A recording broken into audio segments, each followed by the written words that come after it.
We are going to continue our media availabilities now with Martin Truex Jr., driver of the number 19 Sirius XM Toyota. If you have a question, raise your hand, and we'll start questions for Martin. Who'd like to go first? Tim, thank you for kicking us off. Martin, Tim Kettlefam of WRC Sports. Two quick questions for you. I asked the same thing to Chase. What's your thoughts on single car qualifying? Does that change your approach to it in any way now that you made the change from group qualifying? Yeah, I mean, it's definitely a change of mindset. You know, it's kind of going back. It's been, I feel like, quite a while now since we've done this, and it's such a dramatic change in just the way you approach it mentally. You know, you get one shot at it now, so you work through practice and you try to do everything you can to make one. You only need to do one fast lap, not three like we used to 3 rounds. So it's definitely a lot different, and I think the pressure's higher. It's easier to screw up. You'll get one crack at it. So just trying to think back to years ago how we used to do it, and try to kind of pull from that. And then my second question is, obviously there's a lot less off-throttle time than there was the last time we were here in 2018.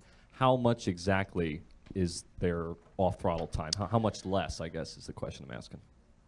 Well, considerable amount more throttled today than we've had here ever. I mean, it's, I think bunch of cars beat the track record by quite a bit today. So I can't explain to you how fast it feels. I mean, it's pretty hairy out there. So it's pretty wild ride, a lot of fun, but you really got to attack. And we went faster every time we hit the racetrack without really doing a whole lot to our car. Just trying to figure out where the limit is, because it's something that we just haven't done here before like this. So typically I'm at my best when the track slows down and gets rubbered in. So this is kind of pretty extreme situation of a day for me trying to get ready to qualify.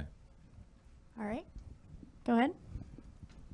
John Harvelin, NM Motorsports Report. With the higher speeds, are you concerned that, well, Kyle Busch was in here a few minutes ago, he said that the higher speeds could lead to a harder crash. So do you feel like the speeds are dangerous, or do you feel like the racing might be affected, it might be harder to pass as you go through the corners with the higher downforce?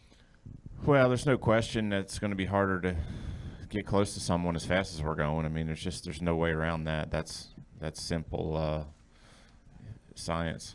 But yeah, I don't know. We'll have to wait and see. Honestly, I mean, it's really fast. I mean, obviously you don't want to hit anything, but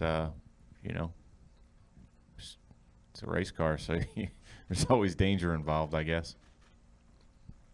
All right, additional questions for Martin? All right, go ahead.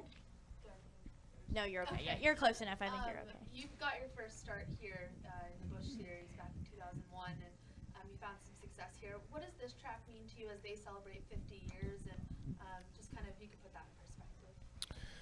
Well, it's a great place. I mean, it's such a unique racetrack, and one of my favorites to come to for sure. It's called the Monster for a reason. It's mean, and it's fast, and it's big, and just it's kind of crazy. So I really enjoy it. Been coming here a long time. Run the Busch North car here back in the day, and things like that. So in my family-owned car here in the Busch Series. So definitely a special place for me. Not far from where I grew up, and always look forward to coming back here and being on the East Coast. All right, go ahead. Rob Rose, Philly Inquirer. Your Eagles fandom well documented with the Super Bowl. Are you a Sixers fan too, following the other teams going on in the city? I know they're doing well. I don't watch a whole lot of basketball, to be honest with you. Or really, I like baseball a lot, but I don't get to watch that much either. So stay pretty focused on racing this time of year, You didn't get a chance to check out the Eagles draft, see any of the guys they picked up? No, I didn't even see any of it. so out of the loop. I was on vacation that week, I think. All right, additional questions? All right, Martin, we appreciate you spending some time with us. Appreciate Thank it. you.